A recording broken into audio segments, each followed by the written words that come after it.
Hey everyone, happy Wednesday. I hope that you are having a great September here in Alaska.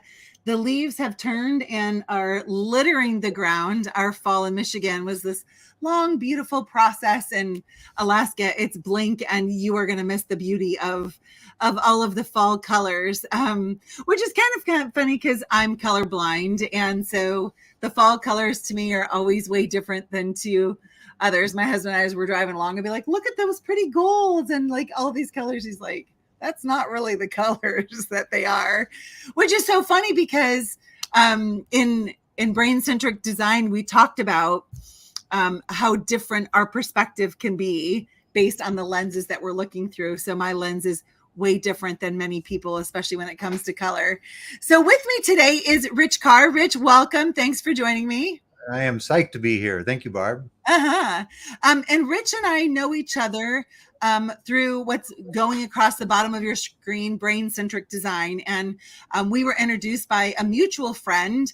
And as soon as she told me about the neuroscience of learning and communication, I'm like, are you kidding? I'm a chiropractor. I am so in. And what really struck me about Rich was from our very first conversation was just how personable he was and how much space he created. Like I've never felt rushed in his presence. And even though our presence has only ever been on Zoom, I just want to do a public shout out to you as well, Rich, for just what a great job you do holding space and really being present. So thank you. Well, thank you. And, just right back at you, you're most accommodating. I mean, it's like, it was weird when we first met because all of a sudden I thought, well, here's my buddy I've never met, and one of these days, in Seattle or Anchorage or Fairbanks or somewhere, I probably maybe on the Kenai, we'll go out and get to know each other. Yes, absolutely. We've had lots of time on Zoom. I got to do brain-centric instructional designer cohort with Rich and Dr. Kiran Omani and 8 other people from around the world. And that was a mind-blowing experience, which is also why Rich and I are doing one together starting in October. We'll be telling you more about that. But to begin with, let's get to know you. What first drew you to the cognitive learning sciences space? It's been kind of a weird journey because I started out in broadcast radio. I wanted to be a DJ out of college back in the day, back in the early 80s. And I just loved the whole vibe of radio. I grew up out in the sticks of Texas and later moved up to the sticks of Washington State. And I was that kid listening to Casey Kasem who thought there was only one radio station in the world, and I was always amazed that Blarb in Anchorage, Alaska, was requested this for her fun, and it was the magic of it, theater of the mind of it really blew me away, and that theater of the mind stuck with me all through school until I went to college, where I majored in mass communications, and I got into first broadcast, being a DJ in markets all over the world, also with the Army. And then got into sales. And it was in sales that I kind of stumbled into neuroscience. I kind of backdoored into it through knowledge of what's called Broca's and Wernicke's area. And these are parts of your brain that deal with sound. And I learned from a mentor of mine, Roy H. Williams out of Austin, Texas, that you could play with Broca on the radio. And meaning you could say something that maybe had a little bit of discord to it to make people pay attention to a 30-second radio spot. So instead of meet Dr. Barb in Alaska, I might say meet Dr. Barb in Texas. And you would kind of go, what? No, I'm in Alaska. And it was that little trigger that was kind of a hack. And as I went through life, I studied it. I read on it. There was never really an organized field of study per se. I was just amazed that we had 3 pounds of goop up there that had these tricks, and I was looking for more.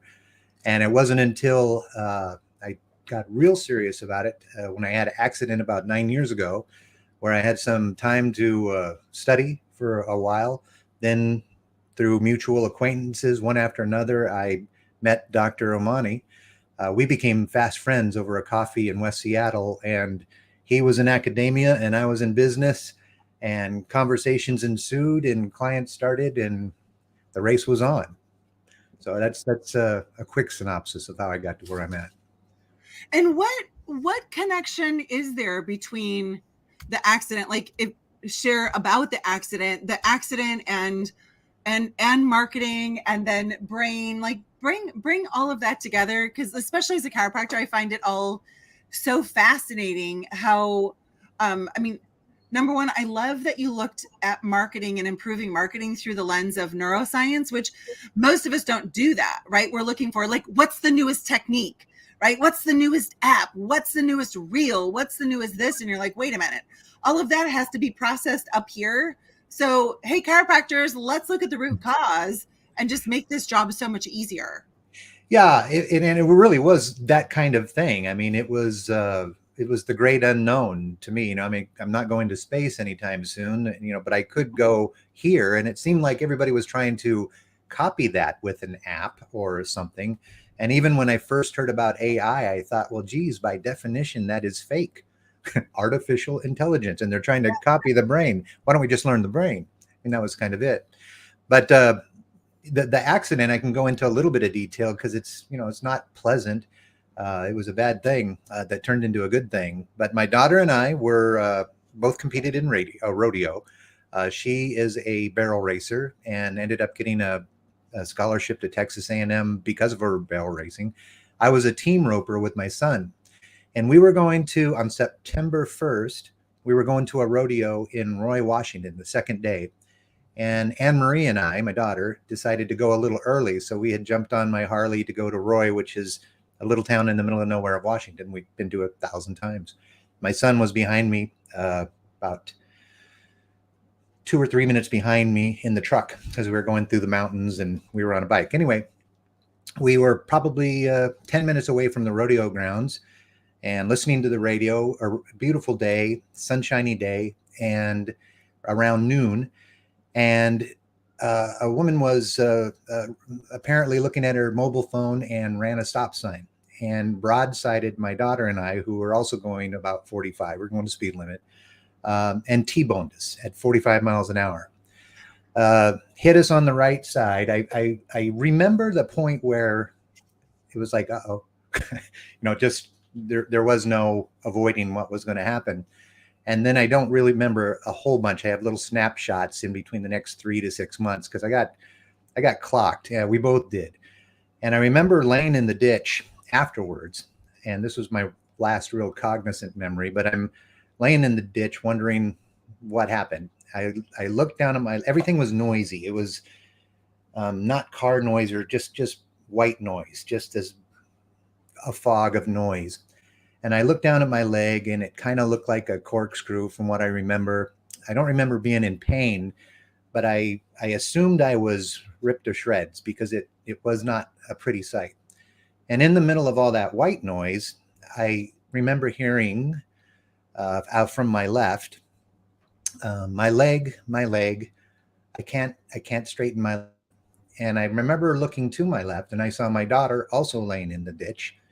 And I remember smiling at that point because I thought, oh, it's her leg. She's not dead. And then it was just Polaroid shots after that of different hospitals. They sent me to the closest one, and then they sent me to the trauma center up at Harborview in Seattle. And for 19 days, I was in a state of nothingness, kind of. And they were trying to see what they could do to keep me, one, alive, and two, maybe save part of the leg, because originally, apparently, and then this is what my brother told me because he was up there every day, originally told me they were going to amputate it at the hip because, like I said, I got smashed. My right arm was totally avulsed. The leg crushed. The femur blew out the back of my hip and out my backside. And they were trying to figure out basically what to do and keep me stable and stuff like that. 19th day, they amputated the leg below the right knee, which was a win, as I later found out. And the relief really came after that. I mean, it was that was on the road to healing after that. And So there's a long time in the hospital, the things you do in the hospital, and things were going good. And I remember my kids coming in. And I finally remember, like a month into it, my daughter, because she was in a different hospital and I hadn't seen her and I didn't know how bad she was, even though people told me, good things. I'm still calling, BS to it all because I want to see her, hold her, squeeze her. Yeah. And so she came to my hospital and she was in a wheelchair, of course, because she had broke her hip, shattered her femur, her femoral head, concussion, all kinds of horrible things. But uh, quite a resilient kid. And I remember once when she was in there and I hugged her, it was like, yay, this is, things are going to be okay. So fast forward to healing. And eventually they got me out of bed and they wheeled me into this support group at the hospital where other people who were messed up in a variety of ways were. And because Harborview is the Northwest trauma place. I mean, even Alaska, they'll fly you down to Harborview. And I was in this room. They wheeled me in this wheelchair, and they set me next to this enormous man. I mean, I'm a big guy. I'm like 220 pounds, 6 foot. This guy was double my size in this giant wheelchair, and he was also missing his right leg. And he was kind of wedged into this chair with blankets and rugs and all this stuff, and it looked horrible. And this whole room was horrible. I remember that much. A lot of sadness and I want to say whining. That sounds like I'm saying down, but I mean just general bad vibes. And I remember looking at the nurse saying, "Get me out of here. This is rotten." And she says, "No, you have to be here," so on and so forth. And I was kind of adamant to leave, and then she left and left me there. And for a minute, I'm sitting there looking at this room thinking, oh man, I'm in a pickle. This is not where I want to be. There was a television monitor on the wall playing some sporting event, and it was a track and field event. And there was this double amputee running on the track. And I'm looking at that guy running who, was a buff, fit fella running on two prosthetic legs. And I look at this guy to my left, the big guy, and then back at the TV and back at the big guy. And I'm wondering what made this guy run a track and this guy be wedged in a chair. What's the difference? Because this guy's missing one leg, that guy's missing two. This guy was near death. That guy was a healthy specimen. And I thought, I want to be that guy. Yes. I want to be the guy on the TV. And that's where the real epiphany hit, as they finally did take me out of there because I was being mean. And I remember getting back to the room saying the only difference between the big guy and the track guy was the thought that the track guy could do it. That's what really led me to cognitive neuroscience, because again, I had months and months on my back and a Microsoft Surface tablet, and I studied and I studied and I studied. That's all I really did. In the lucidity parts of things was kind of say, how are thoughts handled? How is that information processed? That led me to neuroscience, then to cognitive neuroscience, and then finally to the learning sciences in cognitive neuroscience, which for the layman is just the process of getting this information in my head 100% into your head. What steps does a thought take to get from you to me, to where I not only understand it, but I incorporate it into my life? And it just so happened through my son, the one that was the first one on the accident scene, who not only took pictures of everything, but directed traffic, had, he was 16 at the time. Oh my gosh. He's a great kid.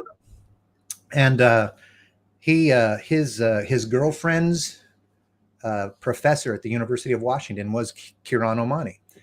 And he had heard that in a conversation. He says, "Hey, weren't you looking for somebody in neuroscience or something?" And I said, "Yeah." So he introduced me to Missy, who was his girlfriend's aunt, who introduced me to Kiran. We had a coffee and things took off. And that's how it started.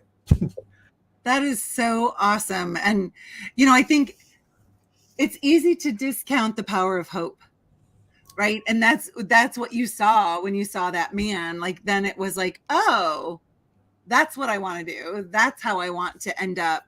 Definitely not like this. And so that's one of the things another one of the things that I love about understanding the neuroscience of learning and communication is that it, when we slow things down, right, and we're not doing the amygdala hijack, we really can impact lives in so many powerful ways. And I thank you for teaching me that, Yeah. and demonstrating it, not just like as an idea, but one thing, all of you who are Kairos with me, oh my gosh, the neuroscience that we get into, it's so exciting. And it's like, I don't know why it's so fun now to learn it compared to when we I, were in Cairo school, but it's really fun. I think it's great because, again, we all have this brain. All brains mechanically, I shouldn't say mechanically, but they all work the same way. They work off of chemicals and electricity. And my brain operates the same as your brain, is the same as everybody in the audience's brain. And the learning sciences and cognitive neuroscience, as I later found out, is a new science. I mean, it was the 90s were the decade of the brain, but in the early part of the 2000s, this became a science, primarily because my old boss, Paul Allen, the co-founder of Microsoft, I worked for him down in Portland at Rose City Digital and was his director of digital. And he has put millions and millions and millions and millions into the Paul Allen Brain Institute. And the brain became kind of sexy because with money and fMRI imaging, you could now see, literally see thoughts travel through a brain, how the brain processed that information. And Kieran has been studying in this for 35 or 40 years. He started in Ireland working on this, but he was trying to push it through academia. And that's a big machine. That's a big machine to turn. And I was working in business. And like I say, when we became fast friends, I said, boy, if people could understand this, I think if we got it into business, this would be more important than accounting, because every business relies on communication.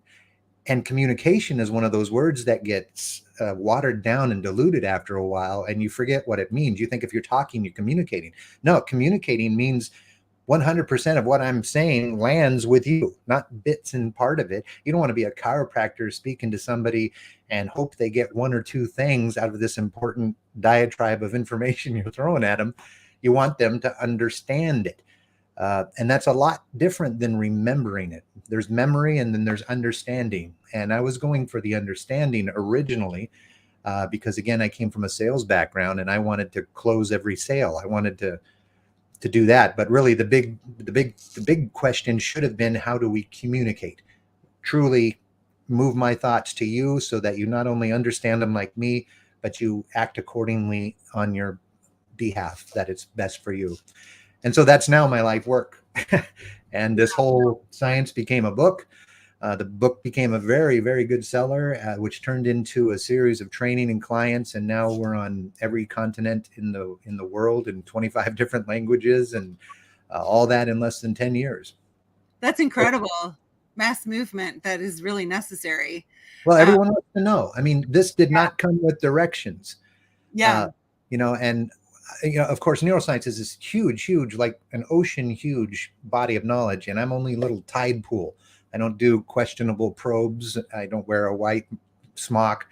I just study process, research that, and put a pedagogic model, which is what brain-centric design is, into action for anybody who wants it.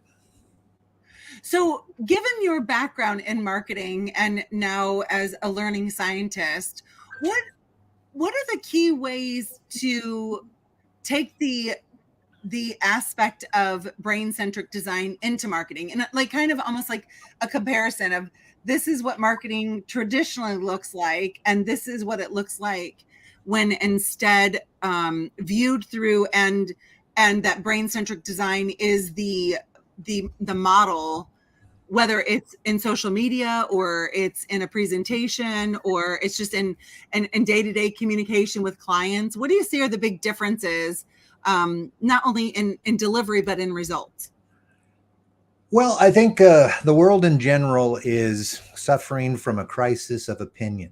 When I got into radio was local market radio, even in Seattle. I mean, I was working in Seattle, There's, a dozen radio stations, and everybody on the air on a microphone was a guy or girl speaking to people. Then technology started happening and satellite radio started happening, and now almost every radio is automated. Now that's just radio. Then AOL make and Netscape make the internet a big deal, and it explodes. Of course, I mean, in our lifetime, it went from 0 to 60 million, and continues. And now everybody in the world has their own radio station or their own ability to broadcast anything. So what used to be, you used to be all this information coming in, and you thought you were overloaded in the 70s or 80s or 90s. Well, around mid 90, when bandwidth was escalated, meaning instead of a dial-up internet connection, or baud rate 24 baud type things, you had broadband. Suddenly we can do things like this and broadcast around the world to hundreds of chiropractors, and everybody's like, oh my goodness, and you have access. Well, with that came a lot of misinformation, a lot of watered down information, and basically too much information. And we're lazy as a species, so if you Google something, you rarely go to page 4 looking through the results. You'll grab and click above what's on the page, which could be communication, or it could be search engine optimization, getting people to click on you. So I mean, there's lots of things that just became so much information. I forget what the new term is, but it's literally, hundreds of thousands of pieces of information are scoring through your brain every day, and most of it is noise. The desire for BCD, or brain-centric design, we call it BCD, was to cut through the noise. Specifically, at first, was for like learning and development departments of businesses. And they are the ones that really took it into all communication, because we knew it was effective in L&D. We knew it was awesome. I mean, we'd gone to Columbia College in New York. It's been critically looked at, never eschewed, only grown. We got in a plot. We had an encore presentation at Columbia College in New York when we first presented this, because we showed that we reversed the Ebbinghaus forgetting curve, which is another huge fallacy out there. You think anything that is presented to you, you're going to forget 80% of it in the next 2 days, or however you interpret that Ebbinghaus. Well, again, that's just memory. If I ask you to memorize a list of 20 things, in the short term, you'll remember some of it, most of it, most likely the last thing you heard and 1 or 2 things early. Primacy and recency is what we call that. But that's memorization. And again, I'm going for understanding. I don't want people just to memorize some words. I want them to internalize it, apply it in the world, and succeed from it. Our mission with brain-centric design is there's only 2 things: eliminate labeling and stratification in a learning space, and to increase human capacity. And otherwise, you could say it another way: I'm not going to call you a B student or an A student, or a special person in that respect. I know that all brains work the same way, and everybody has the ability to learn anything they want whenever they want. They just need to know the process to do that. The other thing, increase human capacity. We all talk about, hey, let's think outside the box. Well, the box is the construct. We call it behaviorism, but the construct of school, basically, because as you're a kid and you're finger painting, everybody loves your finger painting. You do nothing wrong. Even in kindergarten, all's good. But in first grade, suddenly Dr. Barb gets a gold star and Rich is held after, or I don't get the gold star. Or we get into third grade, suddenly you're A student and I'm a B student, or a C or a D. And if a teacher tells me when I'm a third grader that I'm a D student, now I know my reticular activating system, or RAS as we call it, confirms that throughout the day. So she gives me a D, and suddenly I go home and I didn't clean my room, and my mom says, what's wrong with you? And it's like, wow, I am a D. And you start seeing the D's and you become the D. So you go through this whole school system thinking you're the D student, and you got to try really hard, and you're no good at math or whatever it is somebody told you. And that's wrong. They presented it wrong. You didn't understand it. Or they never considered the fact that you have a life outside of their classroom. So we sit down, there's 30 kids, and we're supposed to listen to Mrs. Meacham do her thing. Well, they don't know that Sally's mom is just put in jail and her dad's on drugs and her dog got ran over and, whatever's going on in their life. And you don't just turn that off in school. And so it affects your learning. You're just not, I'll say not into it, but we now know that you're an amygdala hijack, or you may be an orchid child. Uh, there's a lot of different things that are now defined. And that's the beautiful part about our work is I work primarily in the business side, well, all in the business side. And Kieran works all in the K-12 side. He's with the kids, and I fix the damaged kids as adults Yeah. in the workspace. And the damaged kids, and I don't mean that in any bad way. I only mean it that you've gone through the same school system as you and I have, and you sat down, you shut up, you had a lecture at the end of the class, somebody gave you a test, and then they told you what your intellect was based off of your recall or memory of whatever it is they presented. And it works the same way in business. I mean, if I could use chiropractor as an example, because I do chiropractic, or I am a patient of chiropractic. Yeah. They hit you with a lot of information, and it's a scary situation because there's spines and models and they're moving them around and they're telling you stuff about the atlas, and C6 is a mess, and you're like, what? And you don't know any of this stuff. So that really just turns people off inside. I mean, they'll shake their head and be polite because they're in your office and they just gave you their visa. But you want them to get better. You do have a treatment plan that works. Understanding how nerves work with functional movement or pain or sleep or all the great things that chiropractic does is a lot to swallow for somebody that has no clue on C6, C5, nerve damage, pinches, and atlas. They don't know these things. So they don't want to look stupid, just like in school. You don't want to go, excuse me, see what? It's my neck that hurts, not a letter and a number that I don't understand. It hurts when I do this. Yeah. So if they understood why it hurt in their own language and could process it and understand 100% of what you're telling them, they would all come back. And that's the same for any kind of sales business, whether it's radio sales or selling Nike tennis shoes or helping the Veterans Administration help veterans with PTSD. Or PSTD, sorry. And it's just an amazing little threshold, the difference between understanding and memorizing. People will shake their head, yes, but they don't understand. They're just fear of looking dumb, for lack of better terms. What are you observing you guys are all over the world and some really big global entities. What are you observing changes in the workplace when they ask you to come in and do training, and even not only rewrite their training, but really just like the cultural organization of seeing people as brains instead of you're the good guy, you're the bad guy? Yeah, everybody's seeing that at different levels now. And COVID really kind of really took the lid off of that. And that being psychological safety. And psychological safety is, rather than a buzzword, it really means that I can talk to you and feel free to say or participate in any way possible without any fear of retribution or being put down or being told by somebody that's a dumb idea, or that I can't come into work because my child is sick or my dog is sick, or for whatever reason my mind is on something else. Psychological safety is one of those things that not only makes high performance teams, because it's like when you talk to your sister, you can say anything, right? Because she's your sister. You can't do that at work. You would never talk to your boss the way you talk to your best pal. Because you'd be afraid of saying something wrong that might cost your job, your position, your pay, all kinds of things. And when you really look at talent development, you can't get 100% of your working group to operate effectively if they're not in a space where they can feel free to communicate effectively.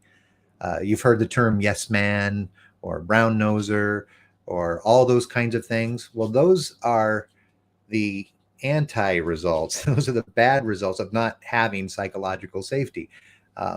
And when a business hires people, they have these beautiful brains that can learn anything. But because we all went through the same school system, we teach the same way. We teach just the same way as Mrs. Meacham, who we did not like. We have a client in front of us and we give them all this information, more the better. Just cram that stuff down their throat, because the more they know, they will understand and buy. Right. And we now know, because of working memory, well, they might have remembered two of those things, Yeah. maybe. Yeah. But the other 47 things you said, nah. And then you're sitting there wondering, how come I didn't get the sale? How come they won't listen to me? Why won't they do this? I know they have the money. They drive a Range Rover. You'll make any kind of excuse you possibly can. But Right. the real problem is with the way you presented that material, because you not only overloaded them, you maybe touched the one part of your brain that school did, which is the temporal lobes. And those are on either side of your head, right in front of your ear, inside. And those are the lobes that get excited or process somebody talking, sound, hearing, the teacher lecturing, the chiropractor trying to explain a treatment plan. It's only there. But there's three other lobes that are key to making people understand. And real quickly, they're the occipital lobe, the one where you process shapes and colors and things with your eyes. And that's not a contract, because remember, when you're holding that piece of paper, that's scary too, because there's a lot of words on there and they haven't been able to read them. And you're saying, here, sign, well, next 6 weeks. And you're like, I'm not going to do it. Yeah. That's the occipital. The parietal lobe, which is on top, is in charge of small motor movements in addition to a million other things. But I'll simplify it and say making a physical movement a part of this thing. And then there's the PFC, which makes us, the prefrontal cortex. We have the best one of any animal in the world. That's why we survived, and Homo erectus didn't. Through the world, we had this biggest part, and that's our executive functions. That's where we generate thought, strategically think, number of different items that happen in the PFC. And you really have to get this whole brain lit up around a concept for people to fully understand it. And you've got to give them time to process it, just like a computer. A computer, again, is a fake brain. A computer has RAM, random access memory. It's the same as working memory. So if you have just a little bit of RAM on your computer and you're making a video and it dies on you, you overloaded it. Same thing with your working memory in your skull.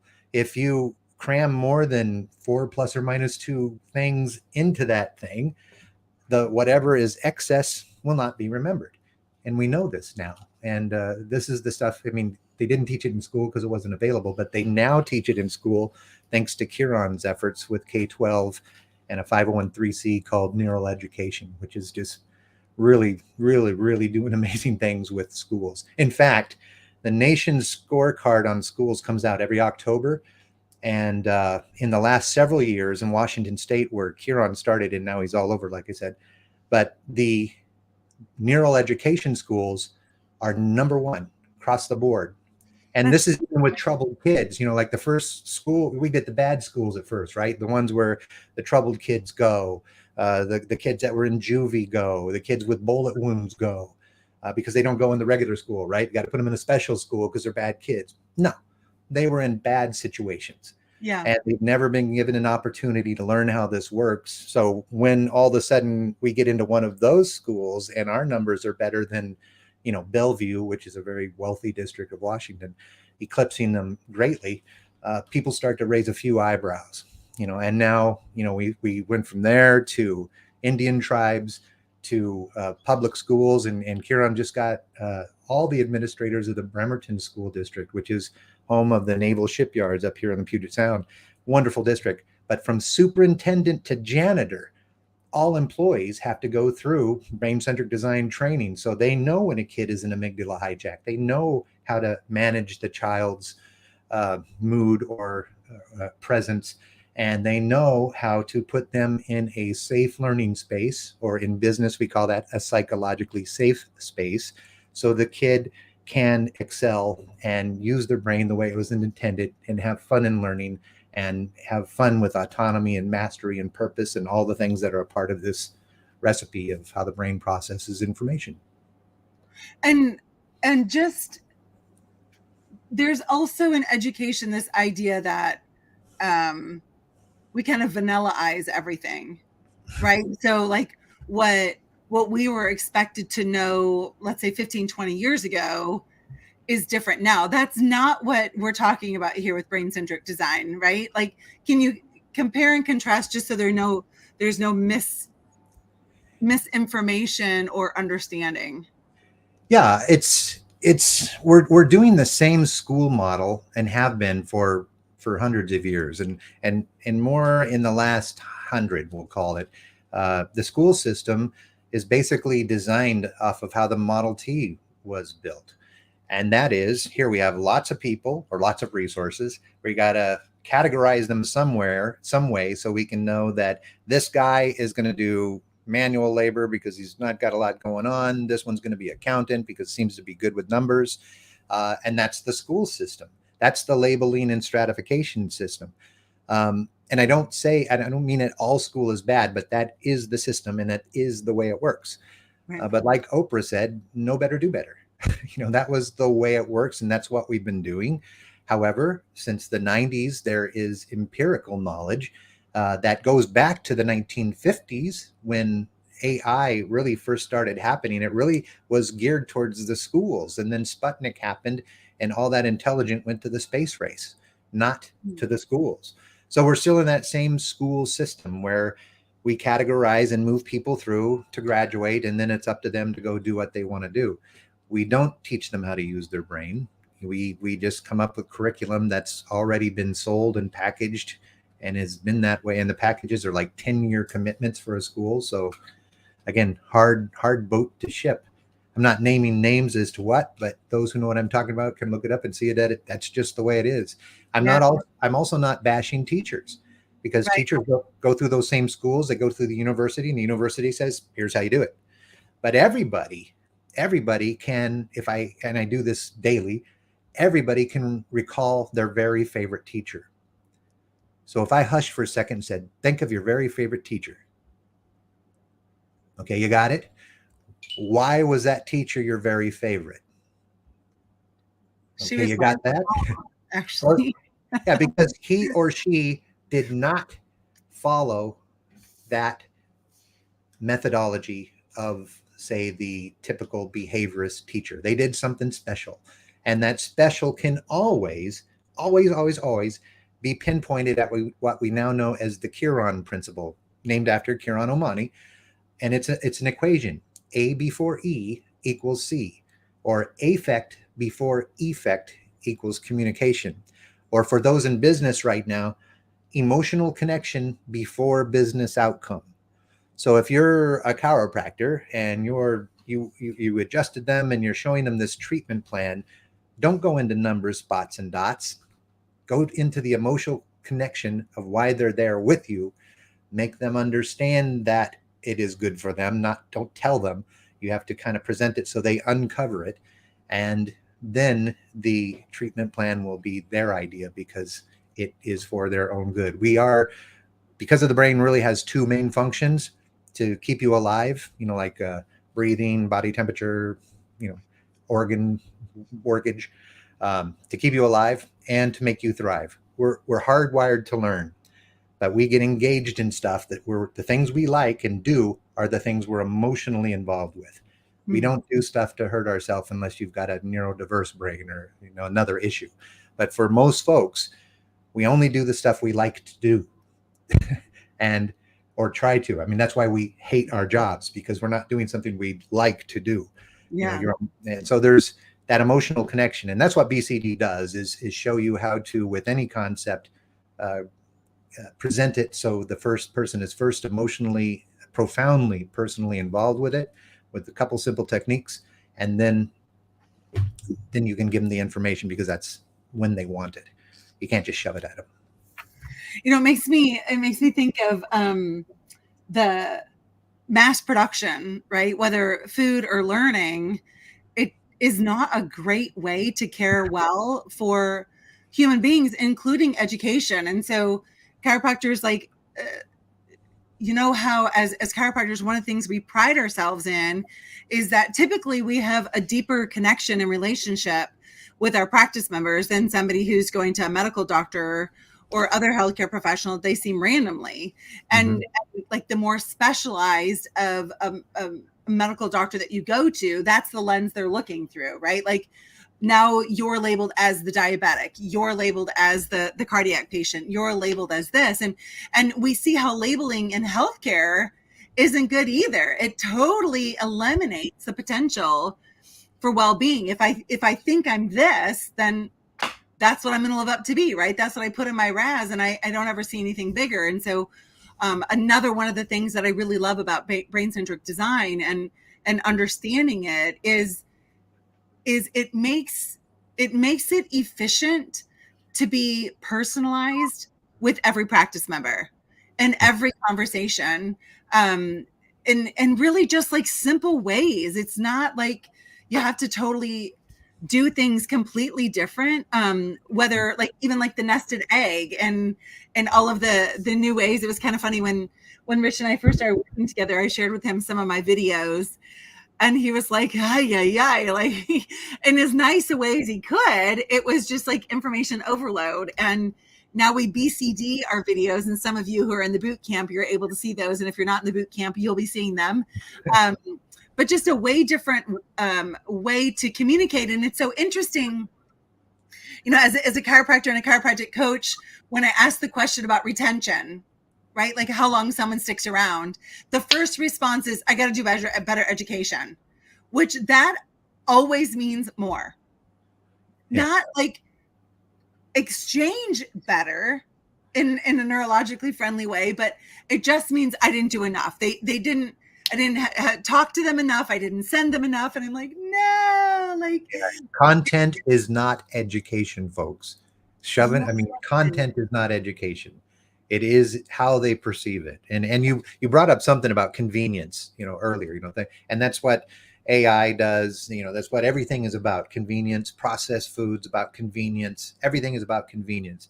And literally when it comes to the brain, convenience kills. Even to the personal body, convenience kills. And I mean that in as harsh as a way as I can, because if you eat nothing but processed convenience foods, you're going to be sick. If you try to roll through something because it's easier this way, it's easier for the person selling it, not for you. It's not a benefit. You can't get healthy in a convenient way. You have to eat right and exercise and get the right amount of sleep. You have to take care of yourself. If you got a little pain now, get it taken care of now. And sometimes it isn't convenient. It doesn't just happen in a flick of a wrist. It might happen over 12 weeks because for 40 years you've been sitting on your fat butt and not doing anything, and you're not going to get fixed in one adjustment or one visit to the doctor. So convenience is kind of a bad word. It's kind of, to me, because and not everything is that way, but really when it comes to those things that matter personally, there's very few convenient ways to lose 40 pounds or to run around a track with no legs. There's some work that has to be put into it. Right. And marketing, my former profession, is nothing but that. Because you're driving to work and you want to hear the fast way to make your kids behave. Well, buy them this toy because, Beethoven's on it and it lights up. No. Why don't you sit down and work with your kids and take them out to the barn and show them how to shovel them? You got to do different stuff. Yes. And convenience keeps whipping that down. And we think that's a good thing. I think it's a horrible thing. Yes. Talk about diminishing the human spirit. Convenience is a great way to do that. All of you are seeing across the bottom an invitation to join Rich and I September the 28th. We'll be going through brain-centric instructional design. And there's an opportunity for you to learn what is brain-centric design and how can you bring it into your life, into your practice, into your relationships. I'm forever amazed at just the difference in my relationships and my communication personally and professionally now that I understand the neuroscience of learning and communication. So please make sure you join us on the 28th of September. And then our course starts October the 5th. That's where you can learn about the course, and really feel what the course is going to be like. So this is a true test drive of what it's like to learn in a pedagogic model. Before we go, I want to talk about this. Ellen Brazy.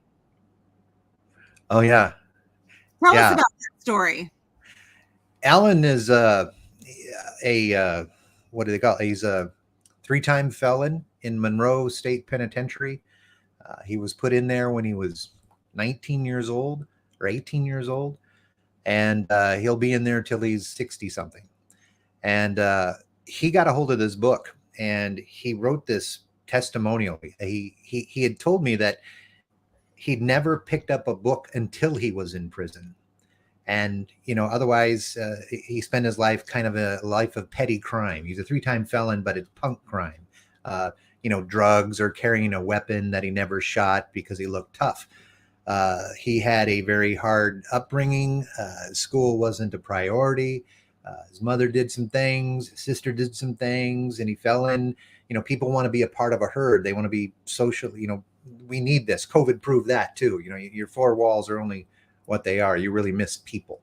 Even if you're in an INFJ like myself, you do miss people. You do miss concerts, live music, restaurants, things of that nature. Anyway, as a kid, he got in the wrong group of people, did a series of petty punk crimes, was convicted several times, and finally thrown into clink. And he got a hold of this book, and he's done amazing things at school. In fact, I'm a pen pal with him now. And we write through this. I think it's called JPay. It's a prisoner email system. And seriously, every week, maybe one or two emails back and forth. I buy books for him because he loves to read now.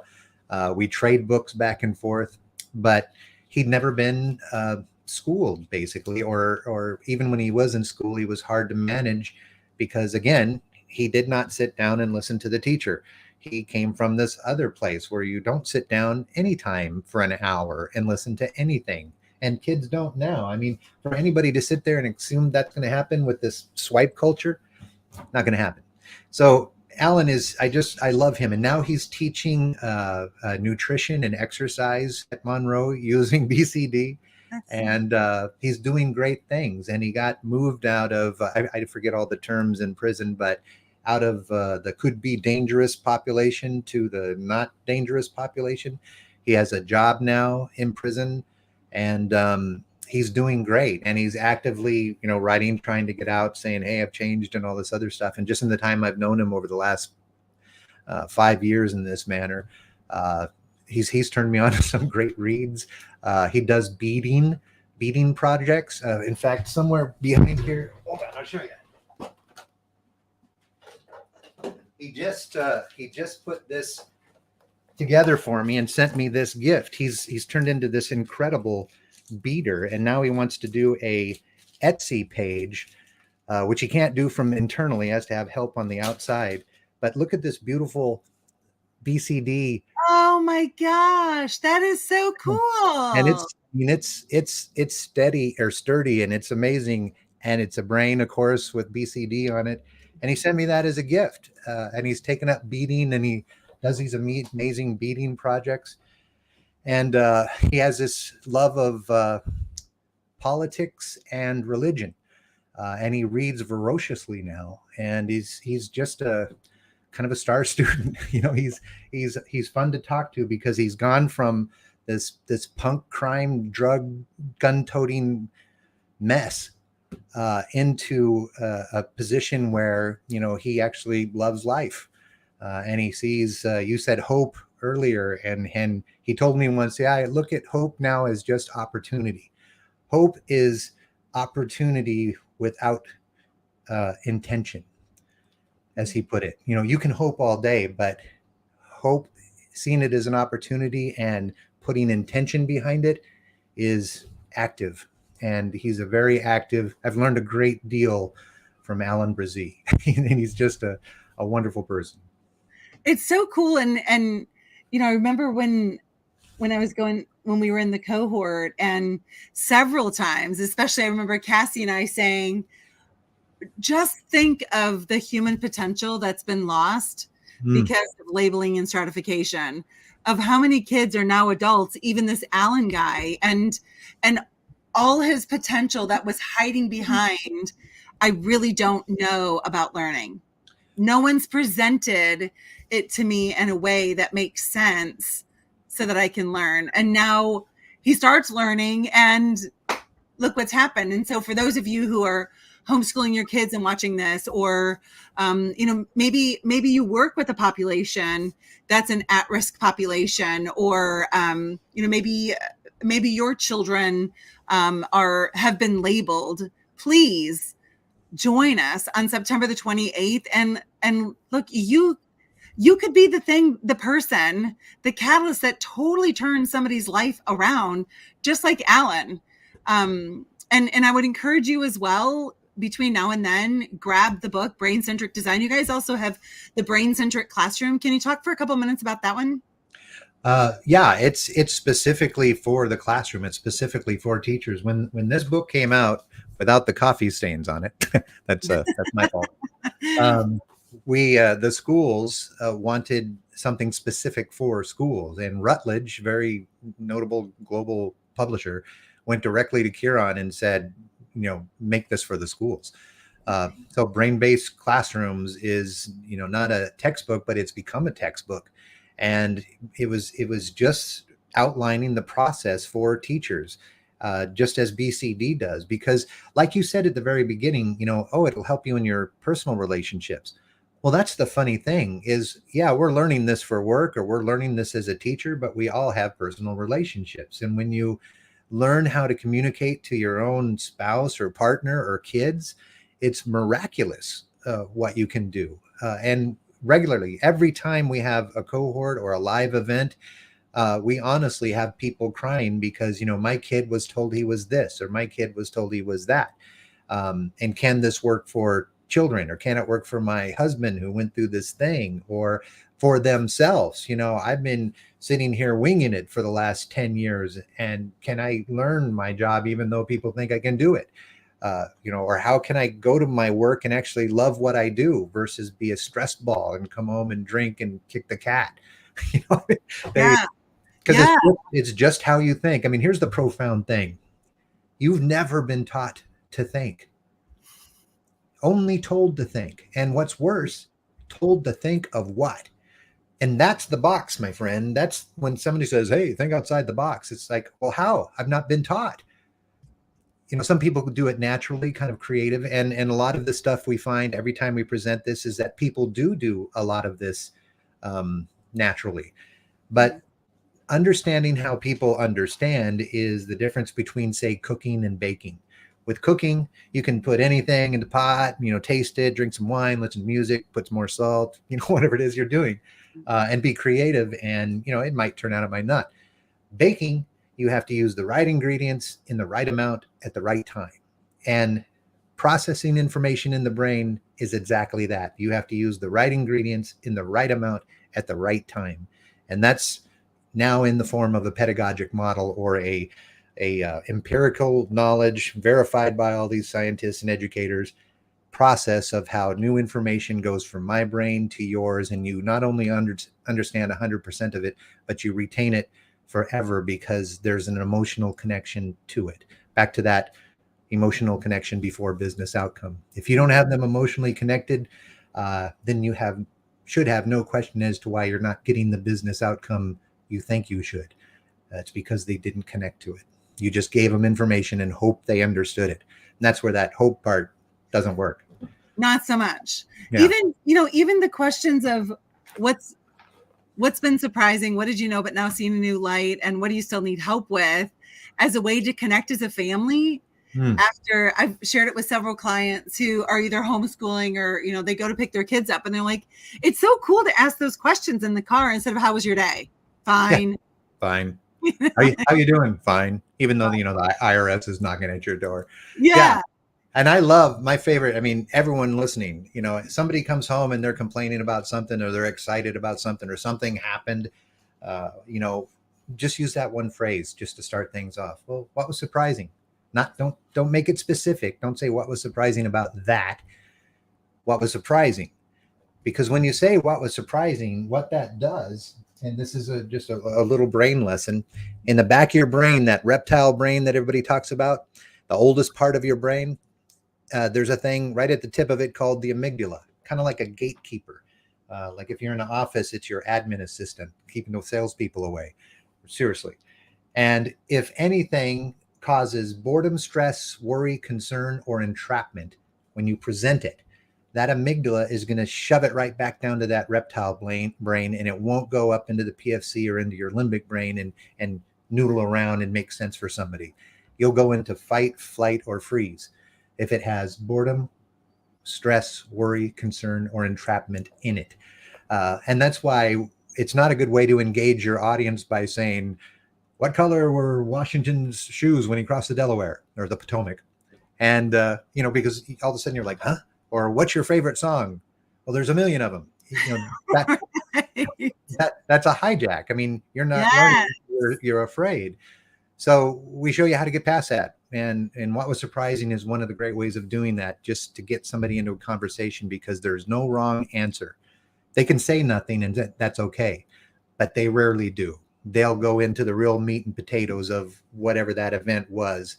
And I love doing that with my kid. My kid just flew up from Texas to visit me, and she brought 3 dogs with her, and she's gone through BCD. And the very first thing I do is I ask her about the flight. I say, hey, what was surprising? And she giggled at first, and then she went on with what it was all about. So I was like, oh, because I had the 3 dogs, people were helping out with the dogs, and because they're mini Aussies, they wanted to hold them on the plane, and it was actually a lot of fun. It was versus how was your flight? That was fine. Right. And she even knew the punchline, and she's still engaged after the question. You can't hardly refuse it. She thinks that way. I mean, once you learn this, you think that way. You learn to think. I mean, that's a kind of a short way of saying what BCD is. It teaches people to think. Kids, all people, to think, because you've never been taught to think. I don't think I shared this with you. One of my private coaching clients is sitting for the DCCJP exam this coming weekend, which is, there are only 60 of them in the whole world. What's DCCJP? I'm sorry, I don't know. It's like intense study of the upper cervical spine, specifically the occiput and the atlas. And so these are like the real genius, chiros.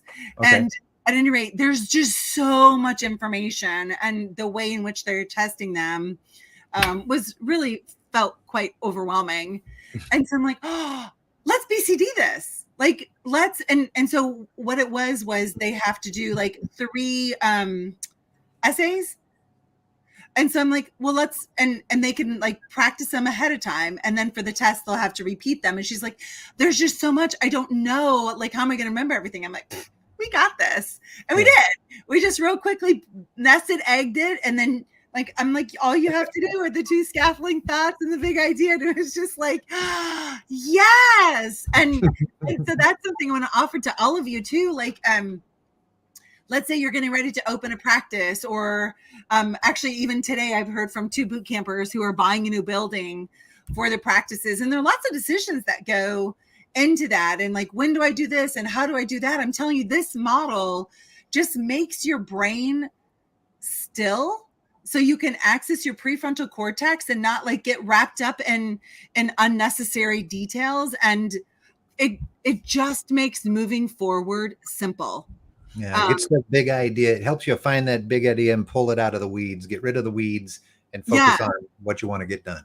Yeah. And be able to then like just take action instead of just being caught on the hamster wheel of thought. So, so to all of you, the link I just put on is about the Brain-centric instructional designer course. If you're like, you know what, I want to be there on the 28th, and I want to check out more about what's in the course. If you click on that link, you'll be able to see, and you can even enroll. Again, we start October the 5th. It's 14 weeks long. We are taking a break for Thanksgiving and Christmas. Don't worry. Remember who's leading it. That's me. And I'm big on holidays. So at any rate, we'd love to see you. You can also reach out to Rich and I at any time and ask us questions. We want you to be really excited about taking this jump and join us. I promise you. Actually, you know what? We even have 100% guarantee. 100% guarantee. It's brand new. I get there. I get that. So the only risk to you is not jumping, because there's 100% money back guarantee if you're not fully satisfied. So check it out. Join us September the 28th. Ask us if you have questions. You all know my email address, drb@drbarbaraeaton.com. I can even hook you up with Rich, and he'd be happy to answer your questions, because that's the kind of guy he is. And that's the kind of group that you're coming into. So Rich, as we say goodbye to everybody, what final words of cognition, keep it cognitive, do you want to share? Take advantage of what you just said. I mean, honestly, 100% guarantee. You didn't learn this in school because it wasn't available. It's pretty easy to swallow, and once you get it, once you see it, you can't unsee it, and you just go, oh my goodness, had no idea that the box was really kind of there, and then I'm a part of the box, and you finally get to see not how to get out of it, but just how to get rid of it, because you've got this amazing potential and the opportunity to learn how to operate it, and some of it you already know. You just need to put it in the right order and the right amount. Is right in front of you, and that's why this has gone from 0 to global in, I guess it's 6.5 years now. Incredible. And look, they have a brand new message, and look how it's spreading like wildfire. Here at Chiropractic 1895, and we still only serve 2.38% of the population on a regular basis. So if you're committed to really and truly seeing a change in our world through the lens of chiropractic, it's time we learn this, because what we're doing isn't working to penetrate the market. I know BCD can help us do that. So thank you so much for joining us, everyone. Rich, thanks so much. Have a great time with your daughter, and God bless you all. Absolutely. Bye. Bye-bye.